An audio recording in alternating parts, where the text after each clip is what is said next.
최근 아르헨티나에서 자국 영토 중 일부를 한국 정부에 판매하겠다는 파격 발표가 나오면서 전 세계 외신들의 이목이 집중되고 있습니다. 아르헨티나가 역사상 최대의 경제위기를 겪으면서 1997년 한국이 IMF 구제금융 요청을 하기 일보 직전인 상황과 같은 처지에 놓이게 됐는데요. 아르헨티나 정치인들과 국민들은 말도 안 되는 조건을 내건 IMF에 도움을 요청할 바에야 한국의 아르헨티나 국토 일부를 판매한 돈으로 국가를 재건하겠다는 파격적인 발표를 한 것입니다. 이에 외신들은 아르헨티나가 국토 일부를 한국에 매각하려 한다. 이로써 한국의 영토가 늘어날 예정이다라며 대대적으로 보도하고 있는데요.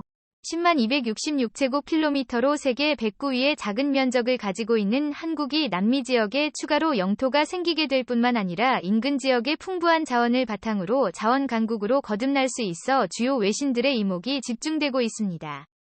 세계는 4가지 유형의 국가가 있습니다. 선진국과 후진국 그리고 일본과 아르헨티나입니다. 노벨 경제학상을 받은 석학 사이먼 쿠즈네츠 전 미국 하버드대 교수가 남긴 유명한 말입니다. 지금으로부터 100여 년 전이 1900년대 초반 아르헨티나는 세계 5대 부국으로 불렸습니다. 비옥한 초원 판파스에서 나는 농축산물을 수출해 비약적인 성장을 이뤘는데요. 한국의 일제 식민지 초기인 1913년 아르헨티나의 수도 부에노스아이레스에서는 지하철이 다녔습니다. 1860년대에서 1900년 초까지의 무려 40년 동안 아르헨티나는 연간 6%의 경제 성장률을 기록하며 당시의 세계에서 가장 빠르게 성장하는 기적의 국가로 불렸습니다. 자, 그런데 최근 아르헨티나 정부는 IMF의 구제금융을 요청했습니다. 1997년 한국의 국가 파산 위기에 내몰리며 IMF의 도움을 받은 때와 마찬가지인 상황인 것입니다. 2020년 아르헨티나는 마이너스 10%에 달하는 충격적인 경제 성장률을 기록했고 지금은 하이퍼 인플레이션에 국민 10명 중 1명 이상의 실업자에 국민 10명 중 무려 4명이 빈곤층으로 살아가고 있습니다. 그런데도 아르헨티나 정부는 연금과 월급을 2배로 올려버렸고 모든 학생들에게 최신 모델의 넷북을 무상으로 지급했습니다. 결국 아르헨티나는 현재 50%가 넘는 물가 상승률을 매달 기록하고 있는데요. 즉 자고 일어나 보니 만원이었던 쌀 1kg 가격에 15,000원이 되어 있고 1년 뒤에 있는 쌀 1kg이 가격에 60만 원에 육박한다는 뜻입니다. 살인적인 물가지요. 한때 물가 상승률 100만%를 경험한 베네수엘라 사람들이 휴지보다 싼 화폐를 휴지 대신 사용하는 그런 최악의 상황에 이번에는 아르헨티나에서 만들어져 가고 있는 것이죠. 결국 아르헨티나 정부는 IMF와 445억 달러 우리 돈으로 53조 3조 원 규모의 채무 재조정안에 대해 합의를 이뤘습니다. 자, 그런데 사실 아르헨티나가 IMF로부터 구제금융을 받기로 한 것은 이번이 처음이 아닙니다. 1983년 이후 아르헨티나는 여러 차례 IMF로부터 구제금융을 받았고 그 결과는 좋지 않았습니다. 이 때문에 아르헨티나 국민들과 심지어 정치인들마저 들고 일어났는데요. 시위에 참여한 좌파 노동자전선 소속 미리 암그그마나원 의원은 정부는 아르헨티나의 역사를 기억해야 한다라며 1983년 이후 IMF와의 모든 합의는 구조조정과 초인플레이션 엄청난 사회위기로 이어졌다라고 AP통신에 말했습니다. 9일 AP통신 로이터 통신 등에 따르면 전날 수도 부에노스아이레스 도시의 대통령궁 인근에서 수천 명의 시위대가 IMF 판때 IMF와의 합의 반대 등을 외치며 행진했습니다. 좌파 정당과 노동조합 시민학생단체 등까지의 시위에 대거 동참했습니다. 시위를 주도한 노동자 단체 대표인 셀레스테 피에르는 AP통신에 지금 국민 40%가 빈곤선 아래에서 살고 있다. 추가 구조조정은 더 많은 가정을 빈곤으로 몰아넣을 것이라고 주장했습니다. 그는 IMF와의 합의는 우리가 오랜 시간 겪고 있는 고통을 심화시킬 것이라며 이 상황에서 벗어날 수 있는 유일한 주체적인 해법은 IMF와 결별하는 것이라고 말했습니다. 아르헨티나 정부는 IMF는 다음 상환기일을 3월 22일 전에 합의한 세부 내용을 확정해 아르헨티나 의회와 IMF 이사회의 승인을 받아야 합니다.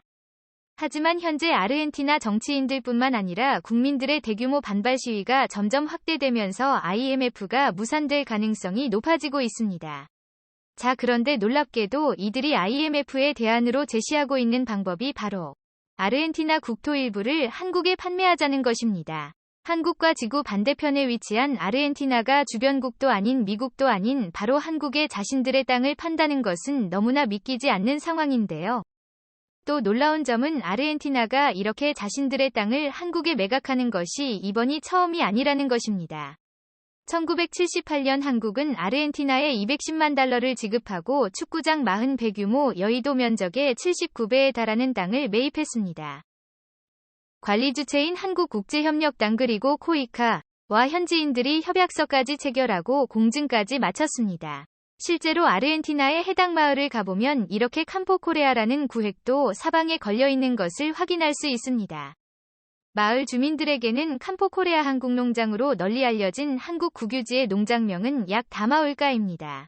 인디오 말로 옛마을이란 뜻입니다. 잣목과 수풀이 우거진 땅의 곳곳에는 선인장에 자라고 있었습니다. 국유지 관리인이 현지인들의 침범을 막기 위해 설치한 경계말뚝에 보이지 않을 정도로 광활했습니다. 경계말뚝의 총 길이가 무려 100km 설치에만도 2년이 걸렸습니다. 경계말뚝만으로 땅의 면적을 가늠해 볼 수 있습니다. 한국 정부가 영농이민을 위해 이 땅을 매입한 때는 1978년 그간 관리인이 3번이나 바뀌었습니다.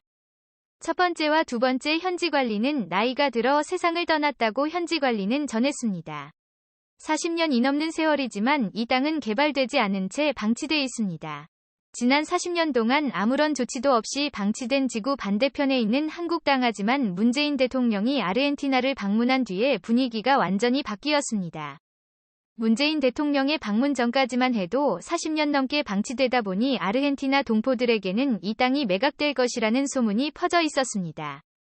땅을 관리하기도 쉽지 않은 데다가 농사를 지을 수도 없을 정도로 메마른 땅이었기 때문에 누구도 개발에 나서려 하지 않았기 때문이죠. 하지만 문재인 대통령이 방문한 뒤에 엄청난 속도의 성과가 나타났습니다. 문 대통령은 아르헨티나 한국 대사에게 동포 한인 영농인들에게 임차하는 방안이나 영농인들에게 장기 분할 상환 등으로 인계하는 방안 등을 마련하라라고 지시했습니다. 이와 더불어 세계 최고라 극찬받고 있는 한국의 스마트팜 기술을 도입한 대규모 최첨단 농장을 건설하는 방안도 논의될 수 있다고 전문가들은 말하고 있습니다. 농업용 로봇과 드론을 투입해 대부분의 과정을 무인화시키고 기상 모니터링 및 예보 데이터를 활용해 병충해 통제뿐만 아니라 수확량을 유기적으로 조정하는 동시에 스마트폰실을 만들어 시간과 공간의 제약 없이 환경을 최적화로 관리할 수 있는 한국의 스마트팜 기술.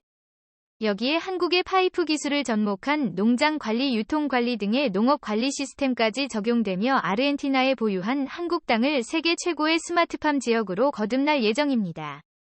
이렇게 한 차례 한국에 자신들의 국토를 판매한 경험이 있는 아르헨티나 국민들은 이번에도 IMF의 무리한 조건을 받아들여가며 구제금융을 받는 대신 한국에 추가로 자신들의 국토를 판매해 그 돈으로 아르헨티나 정부가 빈짓을 갚을 수도 있다는 파격적인 발표를 하고 있습니다.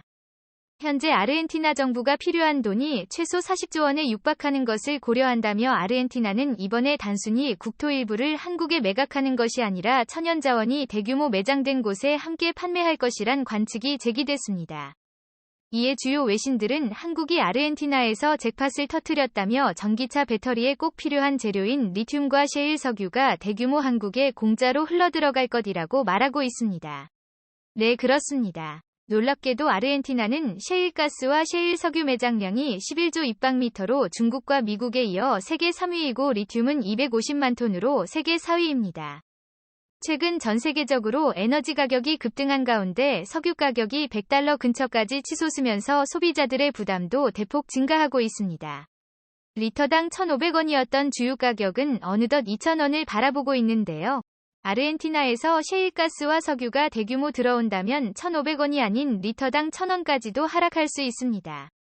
여기에 한국과 중국의 전기차 배터리 1위를 위해 치열한 경쟁을 벌이는 가운데 가장 중요한 리튬 공수작전에서 한국의 문재인 대통령의 호주로부터 대규모 리튬 공급을 받기로 한 데 이어 리튬 매장량 세계 4위인 아르헨티나까지 완전한 한국 편으로 만들면서 한국을 밟고 세계 1위가 되겠다라는 중국의 꿈을 한순간에 내버렸습니다. 이번 아르헨티나의 경우 한국이 100% 개발권을 가져올 수도 있는 상황이기 때문에 그야말로 대박이 난 것이죠. 오늘도 감사합니다. 최고로 멋진 하루 보내시길 바랄게요.